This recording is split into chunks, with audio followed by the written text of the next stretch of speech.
Amigos, abra comigo nesta noite a palavra de Deus que se encontra no livro de Gênesis, no capítulo de número 2, versículos de número 15 a 17. Gênesis, capítulo 2, versículo de número 15 a 17, estas palavras: E tomou o Senhor Deus o homem e o pôs no jardim do Éden para o lavrar e o guardar.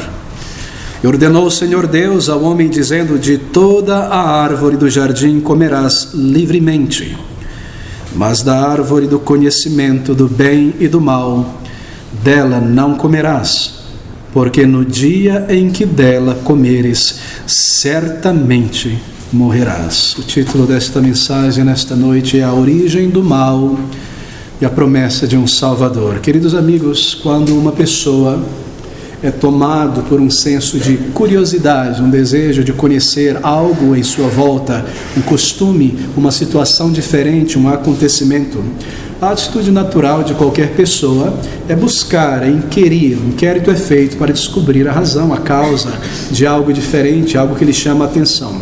Cada um de nós nesta noite, cada ser humano ao longo da história possui esta inclinação por saber, por compreender as coisas.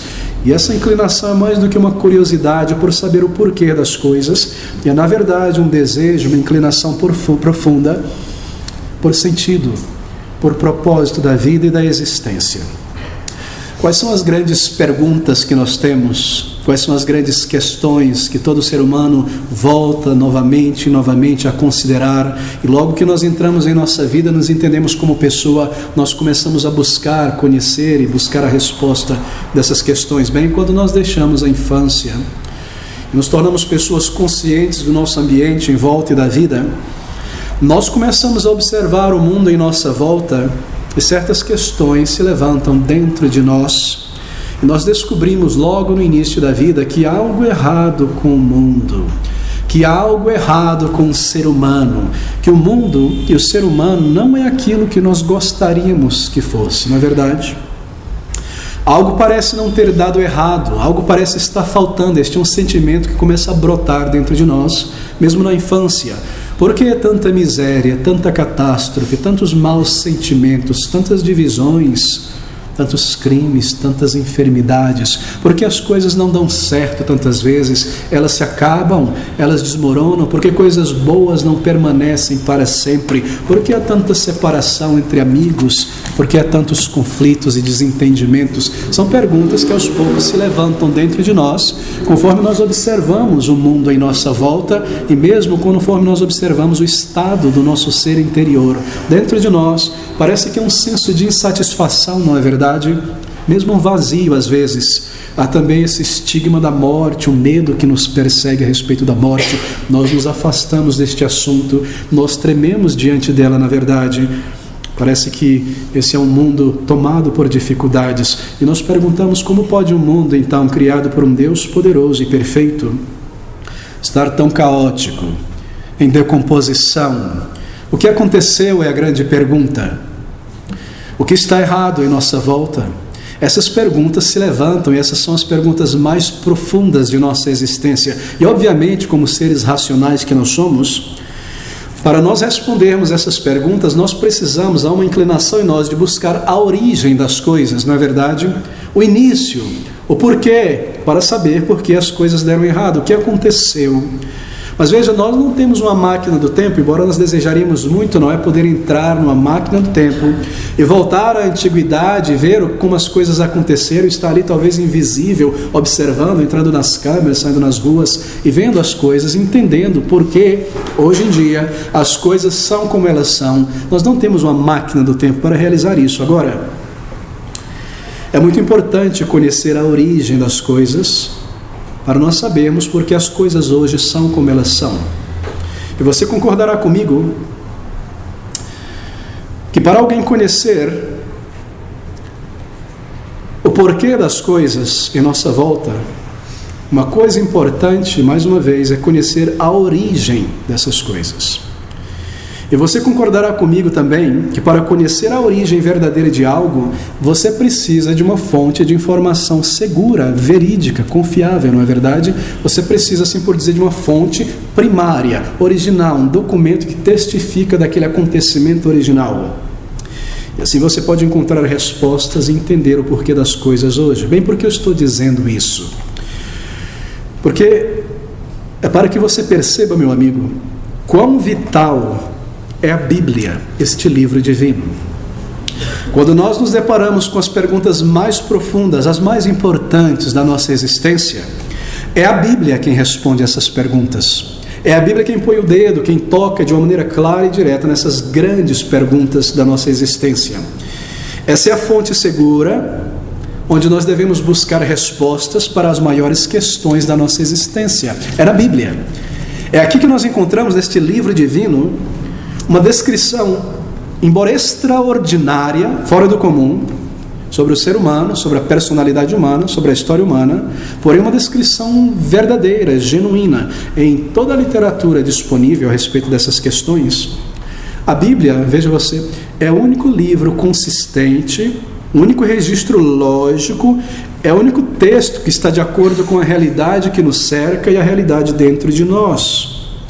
Se você coloca a Bíblia, a palavra de Deus, de lado, então você se encontra à mercê de opiniões, especulações humanas. Por mais plausíveis e interessantes que elas sejam, elas estão baseadas na imaginação humana. Somente a palavra de Deus traz o registro da queda do ser humano no pecado, como a única explicação possível para a condição presente do ser humano. Somente a Bíblia faz isso. Somente a Bíblia mostra que a queda do ser humano no pecado é a resposta para o seu estado espiritual de vazio, calamidade moral e da sua morte física e espiritual. E a pergunta que é feita a todo tempo por pessoas que de fato não conhecem a palavra de Deus, a Bíblia, é a seguinte: você encontra isso o tempo todo. Se Deus é perfeito, por que então tanta imperfeição, desigualdade neste mundo? Você ouve isso o tempo todo. Porque o pecado se manifesta em todos os seres humanos, em todas as épocas, em todas as civilizações, e não há cultura, família, rico, pobre, que esteja isento das consequências do pecado. E a resposta a esta pergunta está aqui neste livro. Rejeite a explicação da Bíblia, ponha de lado este livro e as declarações de Deus, o Criador, nestas páginas, e você não tem para onde ir. Você se encontra à mercê da imaginação humana. Querido amigo, aceite essa explicação da palavra de Deus, então você entende que o pecado é universal e que todos nós compartilhamos de um mesmo ancestral, e assim é a Bíblia verdadeira em dizer que em Adão, o primeiro homem, todos nós caímos, todos nós morremos. Somente o registro da palavra de Deus, a Bíblia, explica o mistério da morte, que, como diz Paulo em Romanos, por um homem entrou o pecado no mundo, e a morte entrou pelo pecado, e assim a morte passou a todos os homens, porque todos pecaram. Somente a Bíblia faz declarações como esta, e somente neste registro nós temos uma explicação clara sobre o mistério da morte. E é para a Bíblia nesta noite, nesses poucos minutos que nós temos diante de nós, que nós queremos nos voltar para entender o ser humano como ele é e o que aconteceu com ele. Queridos amigos, neste capítulo de número 3 de Gênesis, está fundada como um pivô, uma coluna única, toda a nossa teologia. Tudo que é registrado na Bíblia se coloca em cima deste capítulo 3 de Gênesis.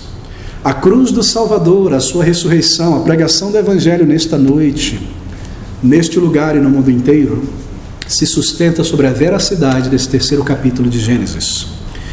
Nesse capítulo está a chave para a compreensão do porquê das guerras, da crueldade, da hostilidade, da desigualdade social gritante, do egoísmo absurdo que nós vemos em nós, nas pessoas em volta. Aqui está a chave para entender um dos grandes mistérios também de toda a cultura, de toda a sociedade. Por que é que as pessoas naturalmente são tão antagonistas contra Deus e a sua palavra? Por que é que as pessoas, o ser humano parece estar sempre se escondendo, fugindo de Deus? Por que há essa inclinação em cada ser humano diante de uma verdade tão maravilhosa como a palavra de Deus? A Bíblia explica. No capítulo de número 2, no versículo de número 15, nós lemos que o Senhor Deus tomou o homem que ele criara e o pôs no jardim do Éden para lavrar este jardim e o guardar. A primeira profissão, jardineiro. E nós lemos que o Senhor tomou aquele homem criado à sua imagem e semelhança, com perfeição moral e poderes fantásticos, e Ele colocou este homem em um lugar maravilhoso. Pense sobre aquele mundo original criado por Deus, belo, perfeito, em simetria, em balanço, em beleza, em coisas gloriosas. E ali dentro deste mundo perfeito criado por Deus, Deus separou uma parte chamado Éden, um lugar belo, um lugar que confluía todo o poder da criação. E naquele lugar chamado Éden, dentro dele, Ele separou um lugar e plantou um jardim belíssimo. No mundo belo e poderoso, em um lugar muito belo, dentro desse lugar, Ele criou uma beleza incomparável, um jardim. Ali naquele jardim Ele colocou um homem perfeito que Ele havia criado. E em seguida nós lemos que Ele foi dado, logo ao nascer, logo ao vir a sua existência, consciente, capaz, em relacionamento com seu Deus, tendo sido colocado para cuidar daquele jardim, logo na sequência Ele foi dado um comando por Deus. Veja você, o único comando, versículo 16 e 17: e ordenou o Senhor Deus uma ordem ao homem, dizendo: de toda a árvore do jardim comerás livremente, mas da árvore do conhecimento do bem e do mal, dela não comerás, porque no dia em que dela comeres, certamente morrerás. O que exatamente nós perguntamos foi esta fruta do conhecimento do bem e do mal? Espero que você esteja acompanhando essa narrativa, ela é muito importante. Ela está na raiz de toda a nossa existência aqui nesta noite. O que exatamente, meus amigos, foi esta fruta do conhecimento do bem e do mal? Bem, deixe-me dizer logo de início, não era uma maçã. Essa é uma ideia em voga, é originária da mitologia grega. Essa fruta do conhecimento do bem e do mal era o símbolo de um mundo, de uma existência alternativa, onde valores, onde experiências contrárias aos santos padrões perfeitos de Deus poderiam ser explorados e experimentados pelo ser humano. Esse é o significado desta desse comando. Deus havia, assim por dizer, comprimido todos os 10 mandamentos, a sua lei moral perfeita, com todas as suas exigências, em um simples e único dever, em um comando: não comerás do fruto da árvore do bem e do mal. O que significa dizer isso? Adão, Eva, não busque experimentar o que seria a vida sem Deus. Nossos primeiros pais tiveram uma liberdade intelectual maravilhosa, eles não eram como nós somos. Eles tinham também toda a felicidade possível repousando sobre um único requisito de obediência: obedeçam-me, confiem em mim, em nunca tomar deste fruto. Era um teste, não é? Era um teste, é claro que era um teste. Por quê? Porque eles tinham a capacidade de escolha, a capacidade de escolher entre uma coisa e outra. O arbítrio do homem, na origem, era livre, dado por Deus. Ele tinha a capacidade de escolher. Era um teste porque ele possuía a capacidade de atravessar este teste. Ele tinha a capacidade de aceitar, obedecer ou rejeitar. E assim eles deveriam escolher livremente, por sua vontade, por seu intelecto, amar, servir e submeter-se a Deus. Deus não criou robôs. Deus não criou pessoas previamente programadas. Ele criou um ser humano à sua imagem e semelhança, e lá antes da queda, antes daquela linha do pecado, ele tinha esse arbítrio poderoso e livre para escolher por sua volição amar a Deus, obedecer ao seu comando. Esse mundo que nós vivemos, um mundo sem Deus, assim por dizer, não existia ainda, queridos amigos. Mas no instante em que Adão e Eva escolheram desobedecer a Deus, esse mundo surgiria para eles e para nós. Um mundo onde o oposto e a negação de todas as coisas preciosas estariam disponíveis. Um novo mundo, um mundo, isto é, de antivalores morais. Esse mundo seria, em certo sentido, veja você, criado pelo próprio homem. Bem, esse teste que Deus colocou diante de Adão não estaria ali para sempre. Certamente Deus não colocaria um teste para sempre diante de Adão e Eva. Aquele teste foi colocado diante do homem criado à imagem e semelhança de Deus por um período. Nós não sabemos por quanto tempo aquela árvore, aquele comando estaria ali, certamente por um tempo perfeito. E uma vez que cumprido o teste, passado o teste, a eternidade com Deus, a eternidade com seu Criador. Mas quanto tempo eles passaram no paraíso? Nós perguntamos, bem, nós não sabemos. Alguns comentaristas dizem 1 dia apenas antes de morrerem.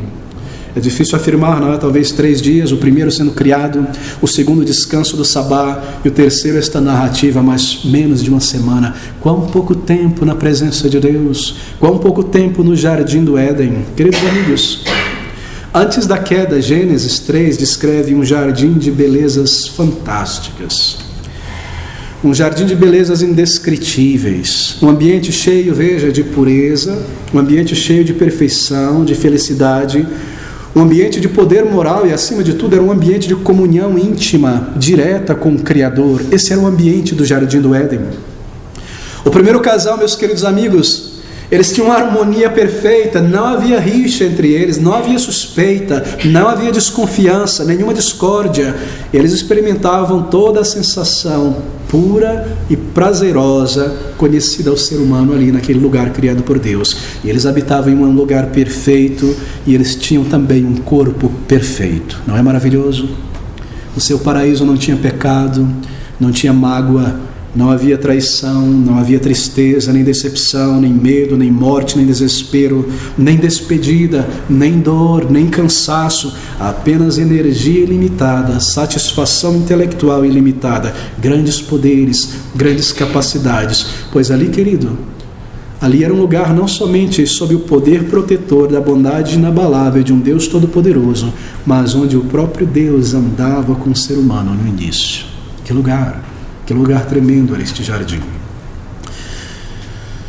Nada se deteriorava, nada decaía, um lugar de beleza inexorável. Todavia, queridos amigos, foi este cenário tão belo, o cenário para o maior ato inimaginável possível de traição que um dia aconteceu na história da humanidade. Quando o homem traiu seu Criador e se rebelou contra ele, e toda a harmonia, e toda a paz, e toda a beleza, e toda a concórdia, de repente se foi. E no lugar destas coisas, o que nós vemos em nossa volta hoje: caos, miséria, tragédia, morte, decomposição moral, decomposição física, morte e separação. O que poderia ter levado isso a acontecer, nós perguntamos.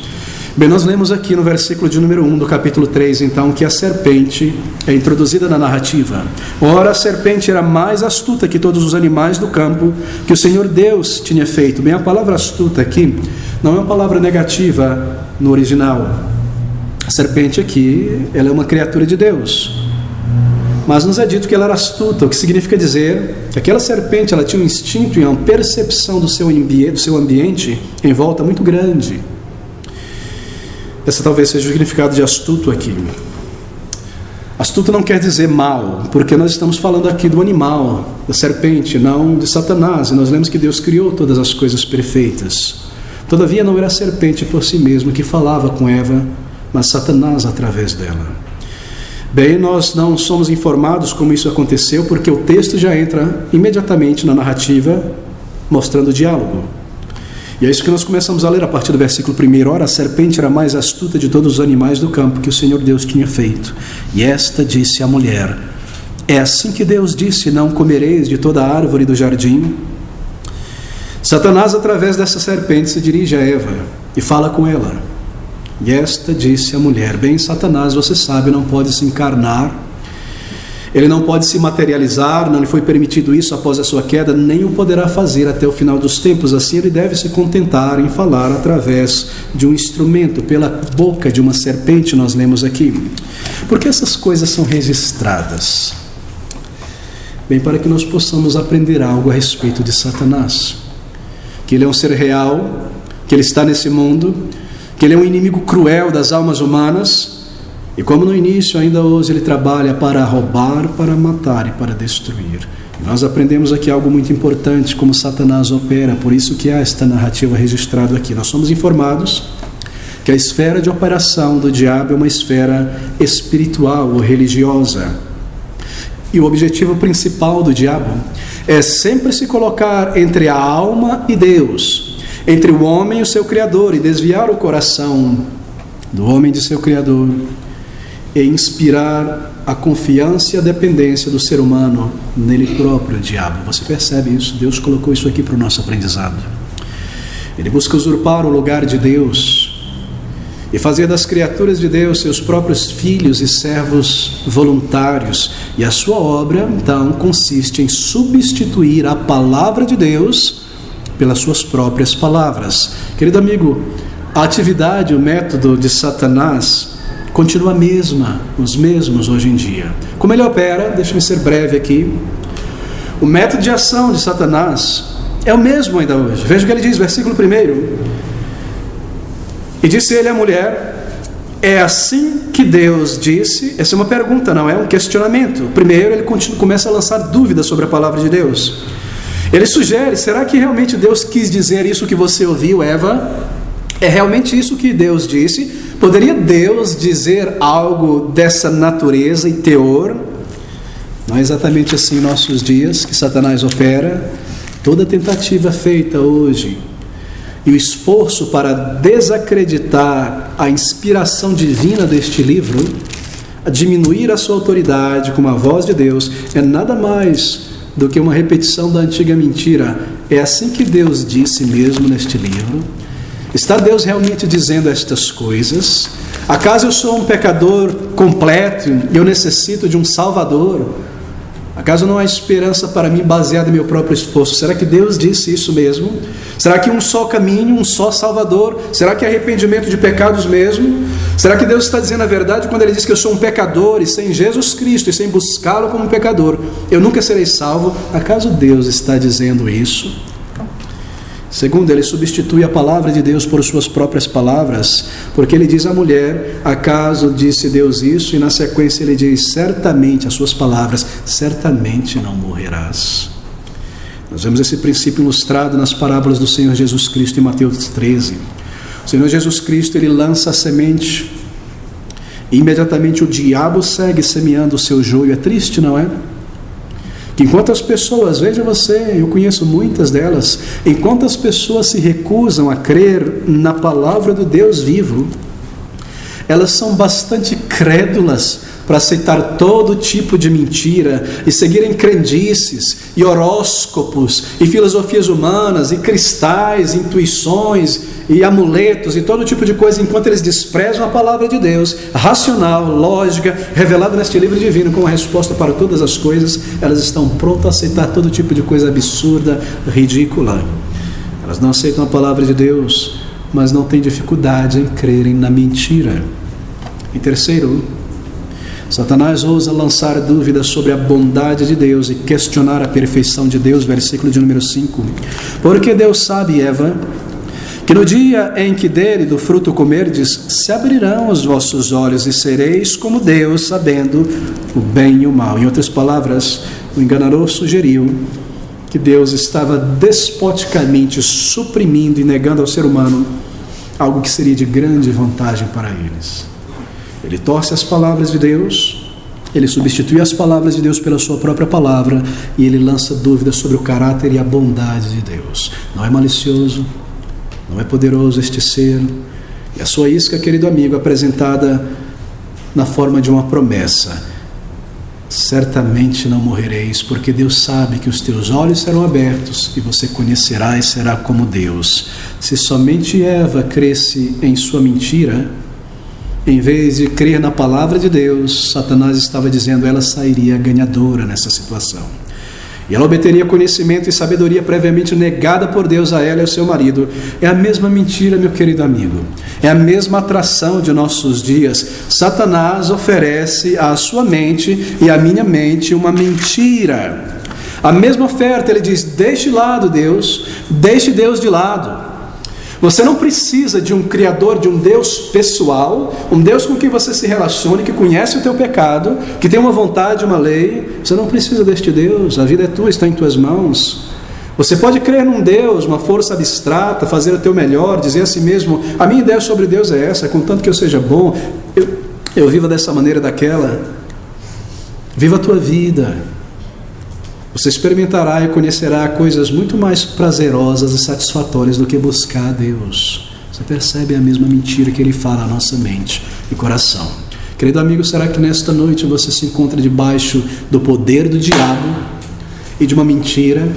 E você não percebe que a razão por que você se afasta de Deus e da palavra de Deus, e você tem uma preguiça e uma revolta com esta verdade, e você não percebe o valor e a gravidade desta verdade, é que porque o diabo, ele coloca diante de você e em mim como uma cenoura, e como os animais irracionais, nós seguimos atrás dessas atrações, para alimentar o corpo e o estômago, enquanto nós esquecemos de nossa alma. Ele nos trata como animais. Não é incrível que o homem criado à imagem e semelhança de Deus seja tratado como um mero animal?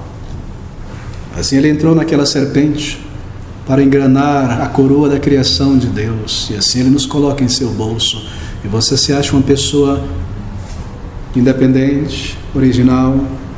Qual é a razão desta situação? Nós lemos essas palavras trágicas no versículo 6 e versículo 7. E viu a mulher que aquela árvore era boa para se comer e agradável aos olhos, e árvore desejável para dar entendimento, tomou do seu fruto e comeu, e deu também a seu marido, e ele comeu com ela. Então foram abertos os olhos de ambos, e conheceram que estavam nus, e costuraram folhas de figueira e fizeram para si aventais. Deixe-me fazer esta pergunta, talvez esteja na sua mente. Por acaso estava Eva inclinada, propensa a cair nesse pecado? Acaso essa era uma tentação incontrolável para além de suas forças, acima do seu poder e capacidade de rejeitar? Queridos amigos, não. Acaso Eva era uma moça inocente, ingênua, acabara de nascer, de ser criada, e foi tentada por um poderoso ser e levada momentaneamente a tomar uma decisão errada pela tentação, então posteriormente punida mais do que era necessário por ter crido numa mentira? Será que isso aqui não é um exagero? Será que ela estava inclinada a pecar desta maneira? Não, queridos amigos. O jardim do Éden, nos diz a palavra de Deus, era um lugar de inocência, mas não um lugar de ingenuidade. Nós sabemos que Eva não era apenas uma mulher tremendamente bela, mas também, como Adão, Eva era poderosamente inteligente. Porque Deus disse que todo o seu trabalho criativo, eis que tudo era muito bom. Nunca houve, antes da vinda do Senhor Jesus Cristo a este mundo, humildade e poder intelectual e beleza tão maravilhosamente unidos e combinados em uma pessoa só como Adão e Eva. E se você se lembra que a origem de todos os dons naturais residiam em Adão e Eva, então nós podemos ter certeza que Eva e Adão compreenderam a questão da sua tentação com clareza, com uma clareza e uma perspicácia penetrante antes de fazerem a sua escolha fatal. Eva entendeu, ela compreendeu o que estava por trás daquelas palavras de Satanás, com uma clareza e uma capacidade intelectual poderosa que ela tinha. Ela entendeu com perspicácia o que estava por trás antes de fazer a sua escolha. A advertência de Deus foi pesada, a advertência de Deus foi analisada, e a advertência de Deus foi então rejeitada. Ela parou para julgar, ela parou para pesar na balança e a considerar e a ponderar antes de sua ação. Não foi um ato de impulso, foi um ato inteligente, foi uma escolha pensada, ponderada, consciente, decidida. Assim, queridos amigos, é o pecado. Apesar de haver uma atração dentro de nós escolhemos conscientemente pecar contra o nosso Criador, nós escolhemos abraçar essa tentação, nós pensamos o prazer dela, nós ponderamos e nós abraçamos o nosso pecado, e é por isso que nós somos condenados em nossas consciências diante de nosso Deus. Deus é justo em nos julgar. Nós não somos pessoas inocentes e ingênuas, nós sabemos muito bem o que nós escolhemos fazer. O pecado é a nossa culpa. Querido amigo, você percebe que você um dia não será condenado diante de Deus apenas por ter herdado a culpa de Adão, mas porque você consistentemente, conscientemente, voluntariamente tem escolhido quebrar as leis de Deus que Ele imprimiu em tua consciência. Quão profundamente triste, não é? Para Eva, quão triste. Tudo era uma questão do que era bom para o paladar, boa aparência, bom para um campo inteiramente novo de descobertas e conhecimentos. Deus havia declarado que aquele fruto era mau e ruim, tão ruim que poderia os matar, mas Eva e então Adão escolheram acreditar o contrário, que isso seria muito bom e que isso lhes conferiria um status desejável. Amigos, nós observamos isso em nossa sociedade atual, onde os valores de Deus são flagrantemente trocados em favor do que as pessoas querem fazer para satisfazer as suas luxúrias e as suas aspirações egoístas. Tudo hoje em dia é uma questão do que eu prefiro, o que é melhor para mim, o que está de acordo com o meu gosto, o que eu posso fazer para satisfazer as minhas buscas egoístas. Tudo hoje em dia é uma questão do que é melhor para mim. Se Deus tem declarado algo como mal, algo como perverso, algo como errado em sua palavra, algo que por fim levará à morte, então o homem acaba por legalizá-lo e fazer uma parada para expor tudo aquilo que é contrário à lei de Deus. É assim que nós nos encontramos em nossos dias. Os valores de Deus são rejeitados e nós pisamos por cima dessas verdades. A partir do momento em que Eva pesou as palavras da serpente e ela contemplou um fruto proibido e desejou seus supostos benefícios, e até aquele momento de ela ter pensado e contemplado em que a sua mão então se levanta para tomar daquele fruto e comer, certamente um período de alguns segundos, talvez minutos, passaram entre contemplar e ponderar aquela coisa e tomar daquele fruto. Um tempo de segundos ou minutos se passou, durante o qual um grupo de pecados se desenvolveu como um avalanche dentro da mente e do coração de Eva. O pecado começou, portanto, momentos antes que a fruta fosse realmente tomada. E não só um pecado, uma ofensa, mas, amigos, muitas que se uniram em um pecado composto e terrível e maligno em proporções. Que coisa pequena, algumas pessoas dizem, não é? Veja essa Bíblia, veja esse livro dos cristãos, essa Bíblia, este livro. Que coisa absurda, dizem os cínicos, não é? Que todo o futuro da raça humana deveria se transformar ou ser transformado por um pequenino ato de desobediência, tomar uma única fruta e comer. Que coisa ridícula, que coisa absurda, que deveria Deus colocar tudo que nós vemos em nossa volta e todo o futuro da humanidade seria transformado por um único ato, tomar uma fruta e comer. Bem, mas você pode também descrever toda a destruição de Hiroshima e Nagasaki apenas em termos de uma pequena fissão nuclear que ativou uma bomba atômica. Nós não olhamos apenas para a tomada da fruta e a ingestão da fruta, mas tudo que imediatamente se envolveu e nasceu ali por trás disso. Não apenas o dedo no gatilho, mas a mente que está por trás do ato e o resultado do ato. Isso é o que Deus tem dito. Eva disse a si mesma: isso é o que eu tenho direito de ter, isso é o que eu tenho direito de possuir. Deus está injustamente mantendo isso, escondendo isso longe de mim. E foi então naquele momento que a raça humana desviou o seu olhar de seu Criador, e todos os valores opostos e antivalores passaram a existir, e os opostos da vida, do amor, da pureza e da beleza entraram na existência humana.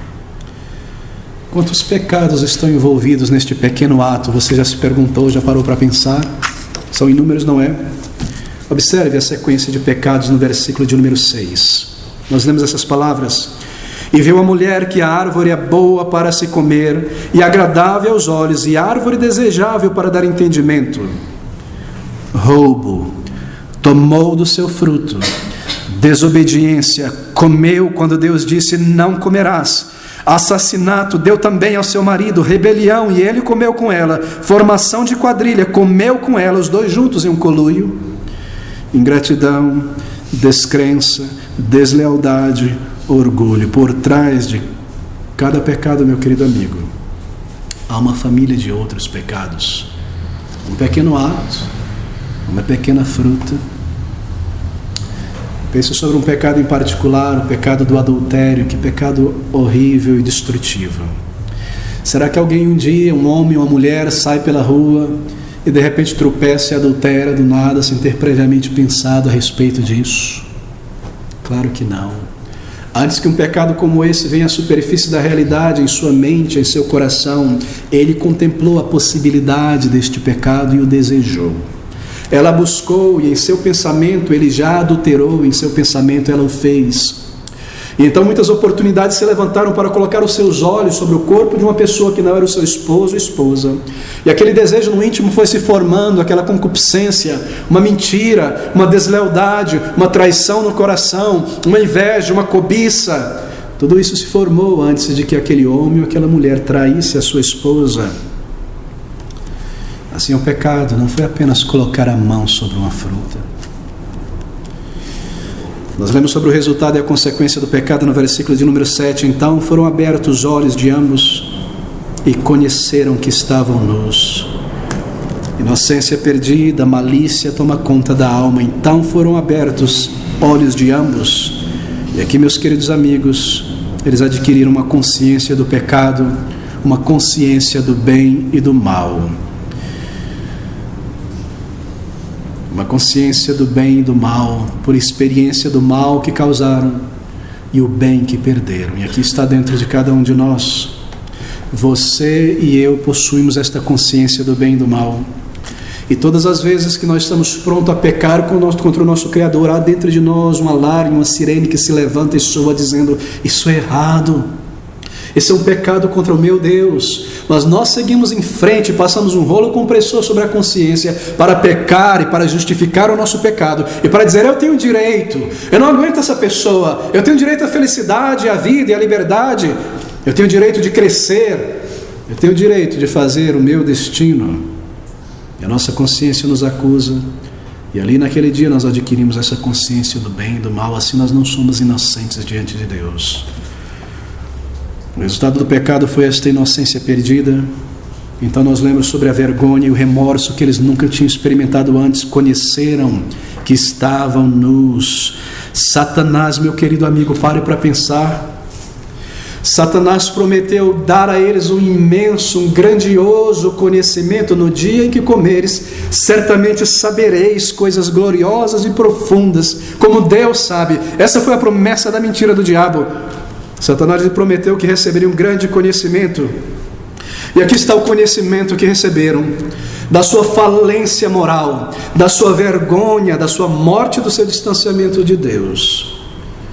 Você terá prazer com aquele pecado, ele te satisfará, você terá liberdade na vida. Aqui está a promessa do diabo. Agora eles conheceram, agora eles experimentaram o mal e o bem que perderam por terem crido na mentira e se rebelado contra o seu Criador. Quantas coisas terríveis! Seus olhos foram abertos, eles conheceram o bem que perderam, o mal que realizaram, o conhecimento do bem e do mal.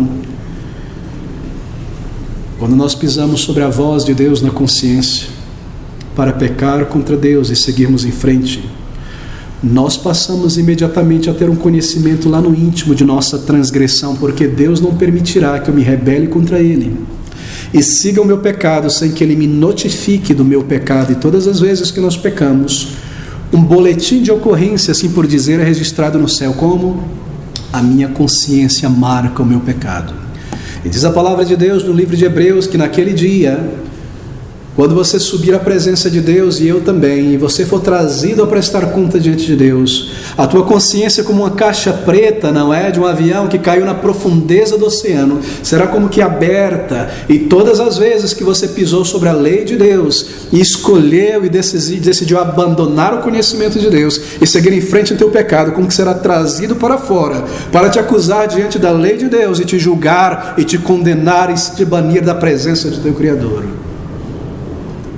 Pisamos sobre a voz da consciência, nós passamos a ter o conhecimento da nossa transgressão, e a culpa é o subproduto do pecado que permanece dentro de nós, mesmo após anos e anos depois do pecado ter sido consumado. Querido amigo, deixe-me apelar a você nesta noite. Aqui está o registro de Deus sobre a origem do ser humano, sobre a sua queda, sobre o que está errado dentro de cada um de nós. Acaso você toma isso aqui como realidade? Será que você percebe o que Deus está fazendo? Ele está dizendo a você e a mim a razão e o estado da humanidade hoje, o nosso estado, o nosso pecado, a nossa transgressão. Ele está dizendo algo de gigantesca importância, porque sem conhecer esta verdade, você e eu nunca buscaríamos a provisão de Deus, que é o Salvador que Ele enviou a este mundo. Tome isso com realismo nesta noite. Veja esse versículo de número 8. Versículo de número 7. Na verdade, então foram abertos os olhos de ambos e conheceram que estavam nus. Observe com clareza. E costuraram folhas de figueira e fizeram para si aventais. Quais são as nossas folhas de figueira para cobrir a nossa vergonha e o nosso pecado? Religiosidade, moralidade humana, onde nós nos escondemos de Deus. No versículo 8 nós aprendemos que eles ouviram a voz do Senhor Deus, que passava e passeava no jardim. Que palavras maravilhosas! O Senhor passeava no jardim onde Ele pôs o homem e a mulher no dia da viração. E esconderam-se Adão e sua mulher da presença do Senhor Deus entre as árvores do jardim. Ali está o seu Criador. E nós aprendemos aqui sobre a fuga do ser humano de Deus, fugindo de Deus, escondendo-se de Deus, evitando a Deus, para longe de Deus. Eu quero fugir, eu quero viajar, eu não quero estar no lugar onde eu ouço a voz de Deus. Eu não consigo sentar no sofá, eu preciso ligar a televisão, eu preciso pôr o fone de ouvido, eu tenho que fugir da voz da consciência. Deixe-me ver uma vida pelo mundo, em que eu possa ver novas coisas e continuamente ser alimentado em minha mente, para não pensar sobre o meu Criador e o meu pecado. Aqui começa a fuga do ser humano do seu Criador, fugindo de Deus, e ouviram a voz de Deus e esconderam-se. Mas a voz de Deus ainda fala na consciência e nós continuamos a evitá-la.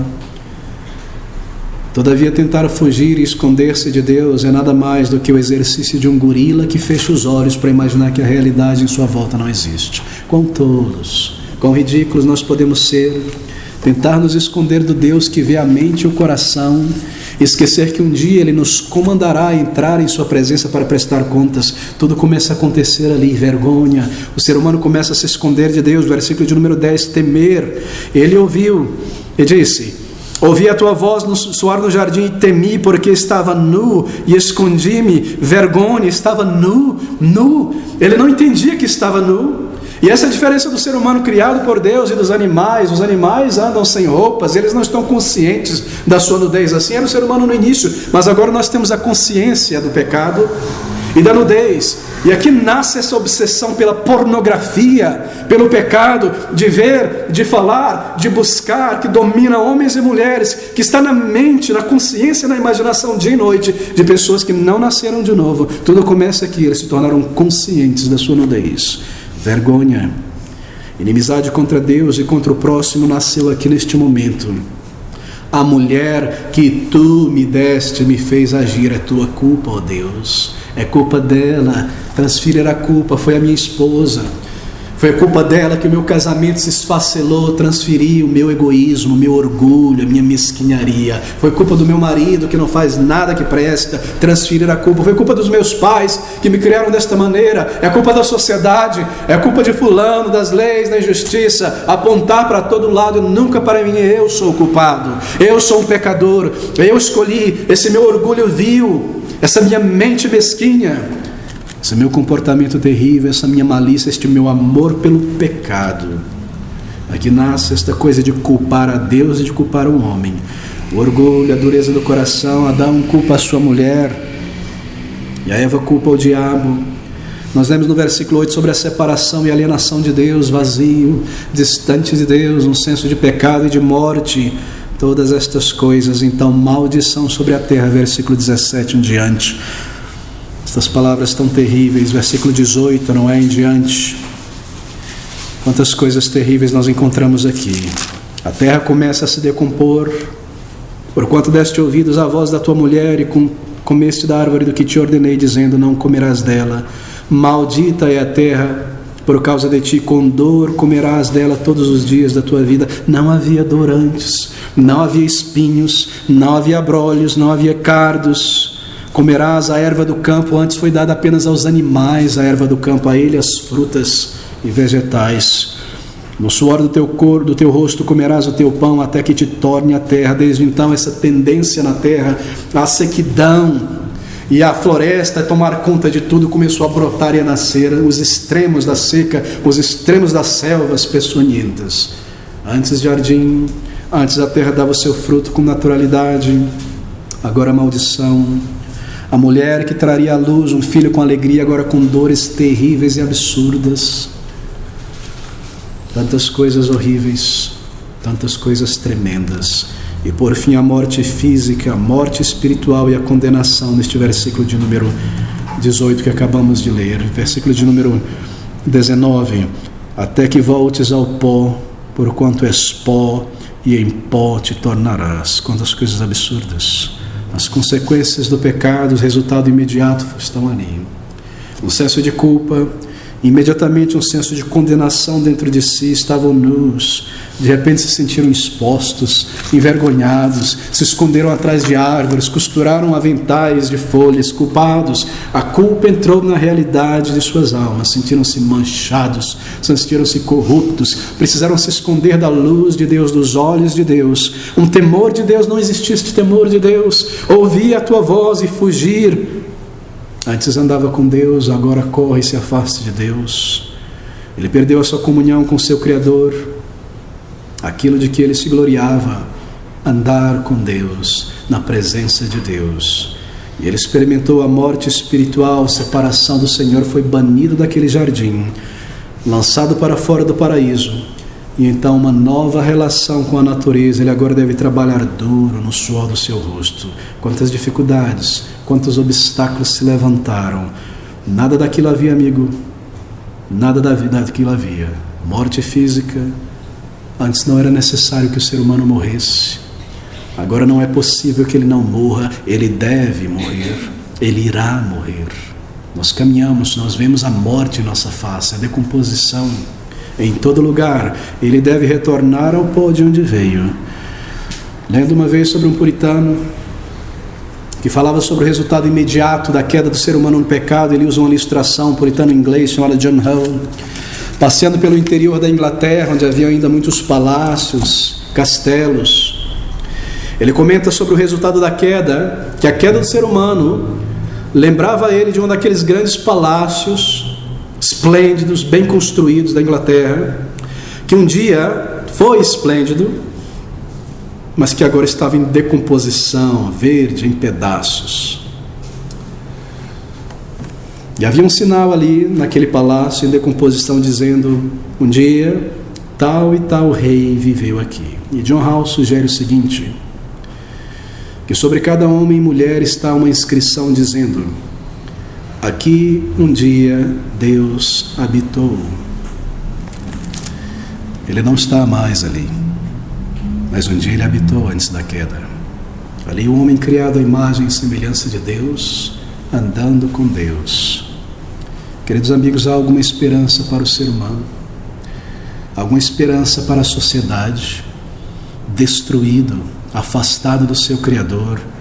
Há alguma esperança para nós quando nós somos confrontados com este retrato horrendo da queda, da destruição do pecado, longe de Deus? Será que não há uma esperança? Graças a Deus que há, porque no meio dessa desordem, dessa mentira, dessa tragédia, coração partido, homem e mulher longe de Deus, imediatamente nós vemos a misericórdia de Deus. E nesse mesmo contexto do capítulo 3, aqui está uma promessa gloriosa no versículo 15. No meio de tão grande desastre, uma promessa feita ao homem, dizendo: Deus para a serpente, porém inimizade entre ti, serpente, e a mulher, e entre a tua semente, serpente, e a semente da mulher. Esta semente da mulher te ferirá, te esmagará a cabeça, enquanto tu lhe ferirás o calcanhar. Você percebe o que é isso? Eu devo encerrar aqui. Aqui está uma pepita de ouro, um diamante incrustado na lama. Essa é a primeira promessa de um Salvador que veria, Deus dizendo que da descendência daquela mulher pecadora nasceria um Salvador, que haveria de esmagar a cabeça dessa serpente naquela cruz, que aquela mulher também, em sua descendência, geraria este Salvador, e ele seria perseguido por essa serpente. O que é a história da humanidade? O que é a história de Israel, toda a narrativa de Gênesis até o livro de Malaquias, sendo um desdobramento dessa promessa. Ali está a mulher e os seus descendentes, e logo ela imaginaria que o Salvador tinha nascido na pessoa de Caim. E o resultado é miséria e morte, a consequência do pecado.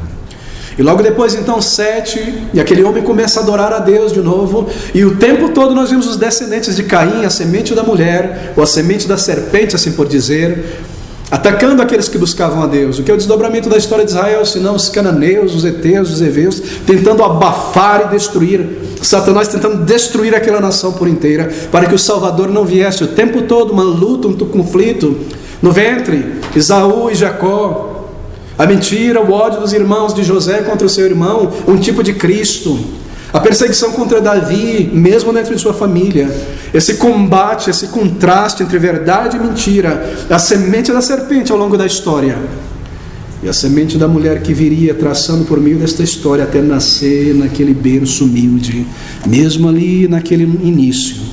Como o diabo usou Herodes para assassinar todas as crianças daquela cidade de Belém, a semente da serpente, o tempo todo até que nascesse o Salvador. Queridos amigos, ali está ele durante a sua vida e ministério. O tempo todo o diabo desejou matá-lo e destruí-lo. Quando ele apareceu publicamente naquela cidade de Nazaré, ali naquela sinagoga, eles ouviram as palavras do Senhor, e Satanás influencia aquele grupo de homens e mulheres, e eles levam o Senhor Jesus Cristo a um precipício, ao topo, ao monte daquela cidade de Nazaré, para lançá-lo pelo chão. Mesmo naquela tentação no deserto, querendo destruí-lo por inteiro, falando ao ouvido dos seus discípulos para que o abandonassem, para que o traíssem. Tantas vezes ele insuflou o coração dos seus filhos, fariseus e escribas, para matá-lo e pegá-lo antes da sua hora. Por toda a história, por toda a jornada, a semente da serpente, a semente da mulher, até que o Salvador veio. E por fim, como nós lemos, o seu calcanhar foi ferido pela serpente.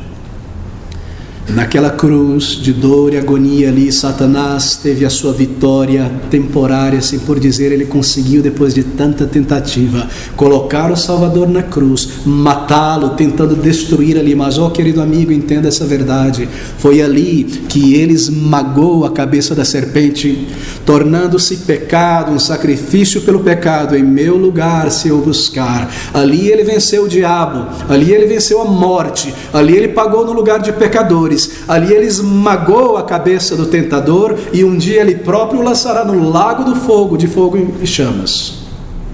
Ele venceu a morte. Que promessa tremenda no meio desta escuridão absurda. Quão chocante é ver o nosso pecado. A queda permite que Deus mostre algo do seu caráter que talvez nós nunca conheceríamos, o seu grande amor e a sua misericórdia.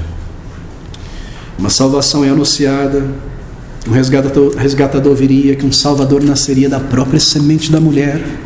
E aquele homem que foi enganado pelo diabo, ele próprio, Deus como homem, haveria de destruir o diabo. Somente por meio de um Salvador, Deus poderia revelar a sua graça a um homem decaído. Uma vez que o pecador não pode justificar a si mesmo, e o pecado precisa ser expiado, e a justiça da lei de Deus requer a punição. Que um ser eterno tenha tomado um corpo ou natureza humana para lidar com o pecado de consequências eternas, enfrentar uma morte eterna naquela cruz de dor e agonia, e vencer a morte para dar a ressurreição e a eternidade a homens e mulheres pecadores como você e eu. Não é maravilhoso? Paraíso perdido, o paraíso restaurado em Cristo Jesus. Amigos, pense sobre o Calvário, a cruz de Cristo. Pense sobre a sua vida. Será que você irá seguir pela vida como uma mera marionete na mão do diabo e ser guiado por ele com suas tentações em tua mente e coração? Até o final você não percebe que o objetivo dele é o mesmo: é lhe enganar, é lhe roubar a oportunidade de conhecer a Cristo, é lhe matar e lhe destruir. Como ele faz isso? Lhe mantendo longe de Deus até o dia em que você tem que entrar na presença de um Deus justo. E como nós respondemos a esta verdade? Com cinismo, muitas vezes. Nós não nos importamos, nós deixamos de lado.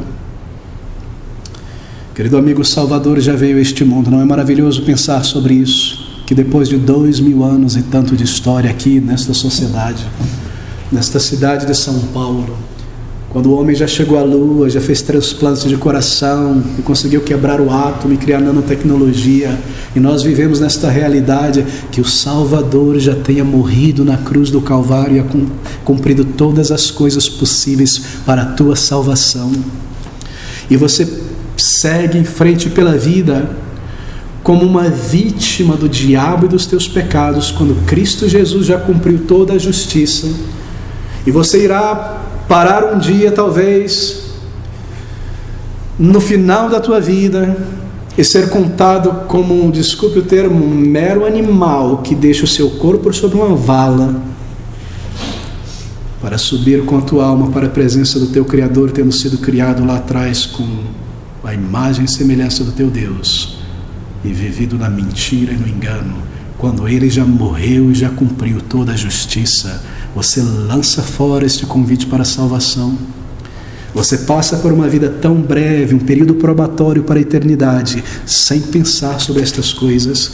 Aqui está diante de você e de mim nesta noite a realidade da nossa natureza, o que está errado com o ser humano e a nossa sociedade em volta, a promessa de um Salvador e um comando a crer no Salvador. Como você crê, você reconhece a tua distância de Deus, você reconhece o domínio que o pecado tem sobre a tua vida, você reconhece a tua necessidade de perdão e salvação, e pensando e reconhecendo sobre estas coisas, você vem ao Salvador, você pondera, e você estende a mão, e você recebe o perdão, a árvore da vida, o próprio Salvador. Você se alimenta desta árvore, o seu sangue, o seu corpo. Pense sobre isso, querido amigo, como eu posso apelar à tua mente nesta noite. Pense sobre a tua alma. Amanhã, será que você estará aqui? Você está nessa igreja tão pequenina, não é? Numa rua em São Paulo. Quantas igrejas há em nossa volta? O que irá acontecer amanhã? Você irá pegar teu carro e dirigir, talvez viajar, passear de férias, há alguns planos, e você olha para essas coisas. Essa é a vida, essa é a realidade da vida. Não é não, meu querido. Aqui está a realidade. Você foi criado à imagem de Deus. Você não é um mero animal racional. Nós não somos animais. E aqui está a realidade. Nós caímos em pecado. Nós nos afastamos de Deus. A realidade da vida é uma realidade espiritual. E nesta noite, embora pareça tão simples, paredes, um homem pregando, abrindo um livro com páginas impressas, de papel, de celulose, eu aqui vestido, vou lanchar depois, vou dormir. A realidade é espiritual e ela está diante de você. Levante a tua mente para cima dessas coisas físicas e do teu pequeno plano para amanhã, e desse pequeno prazer passageiro que domina o teu pensamento. É tão absurdo que hajam pessoas que estejam ouvindo esta palavra nesta noite e a sua mente é que ele precisa comprar 1 litro de óleo no supermercado amanhã porque ele tem que fritar um frango. Eu tenho que levar a minha roupa na lavanderia. Eu preciso pagar o meu aluguel enquanto você está diante da vida e da morte. Quão tremenda é a nossa alma, não é? Quão grave é o nosso predicamento. Se essas palavras não falarem ao teu coração, o que mais falará? De que maneira você responderá? Se lá no fundo da tua alma você sente a tua culpa, se você compreende esta verdade, você pode mesmo aqui neste lugar orar ao Senhor e dizer: Senhor, eu não entendo profundamente essas coisas. Eu sei que eu sou um pecador e eu vejo o meu pecado a cada dia. Eu possuo uma alma eterna. Me ajuda, ó Senhor. Me ajuda a entender estas verdades e te buscar de todo o coração enquanto eu estou aqui deste lado do túmulo. Me dá graça se eu não consigo sentir, se eu sou frio, se eu sou incrédulo, se essas coisas não me afetam, é a tua palavra, move os meus sentimentos. Ore isso ao Senhor, peça isso a Ele. Então, conforme Ele aquece a tua mente e o teu coração, venha a Ele e ore e peça e se entregue de uma vez por todas. E você sentirá estas verdades e você compreenderá. É como se uma porta se abrir, uma nova realidade. E você saberá que Ele te perdoou e você não será mais a mesma pessoa. Paraíso perdido, paraíso resgatado pelo Senhor Jesus. Um dia, queridos amigos, aqui nós concluímos. esse fluxo da vida, milhões de pessoas nascendo, a cultura, a história, as civilizações seguindo neste caminho, nós chegaremos a um ponto de confluência final. Essa história está se acabando, este mundo está passando diante dos nossos olhos, e nós teremos que entrar na presença de nosso Deus. Mas se você o busca agora, você pode seguir confiante de que um dia você passará desse estado de calamidade, morte e decomposição, para entrar novamente para dentro daquele Éden recriado por Cristo Jesus. Será que Deus permitiria que toda a sua obra criativa seria destruída e lançada fora? Não, Ele determinou que uma multidão incontável de homens e mulheres reconheceriam seu pecado e o buscariam, e Ele os restauraria para dentro desse novo céu e nova terra, como nós ansiamos por este lugar maravilhoso, não é? A Bíblia diz que coisas que o ouvido não ouviu, os olhos não viram, estão preparadas por Deus para todos aqueles que o buscam. Busque-o nesta noite, ore a Deus, confesse a Ele, e Ele te ouvirá, e você saberá que Ele te amou e que Ele morreu em teu lugar, se você vier a Ele. Vamos orar juntos. Senhor nosso Deus e Pai Celestial, estas coisas são tão grandes para mentes tão pequenas como as nossas. Nós necessitamos da iluminação do Espírito. Ó nosso Deus, imprime estas verdades no tecido sensível da nossa consciência e não permite, Senhor, não permite, ó Pai, que elas saiam de nossa consciência e de nossa consideração. Não nos dê descanso, ó Senhor, dentro de nós, até encontrarmos um lugar de arrependimento, até encontrarmos a paz com o nosso Criador e sermos restaurados àquela criação original. Vem e faz-nos ver o nosso estado e a nossa real necessidade. Ouve o clamor de cada coração arrependido. Ouve, Senhor, ouve na Tua misericórdia e bondade, e dá uma resposta de paz. E se somos duros e insensíveis, quebra o nosso orgulho antes que seja tarde e transforma este monstro do orgulho em milhões de pedaços e põe toda a nossa dependência e confiança no Senhor Jesus e o destino de nossas almas em seus braços, em seu sacrifício. Nós te rogamos estas coisas em nome dele e para o teu louvor oramos. Amém.